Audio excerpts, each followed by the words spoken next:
અસ્સલામુઅલૈકુમ. ચલો આપણે બનાવીશું આજે રાજભોગ આઈસ્ક્રીમ. તેના માટે અમૂલનું દૂધ લઈશું, ગેસ ચાલુ કરીશું, તેને એક તપેલી મૂકી દઈશું.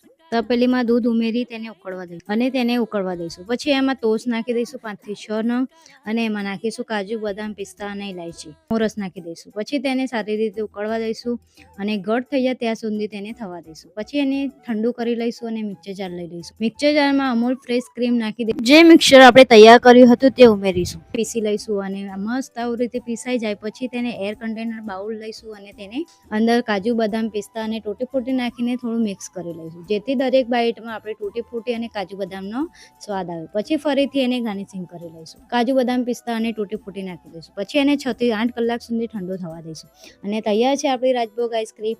જો તમને મારી વિડીયોમાં કોઈ પણ જાતની ભૂલ લાગતી હોય તો તમે કોમેન્ટ કરીને જરૂરથી જણાવો. વિડીયોમાં અમે જરૂર ધ્યાન રાખીશું અને સોનુ કી સુહાની લાઈફને ફોલો જરૂરથી કરજો. અલ્લાહ હાફિઝ.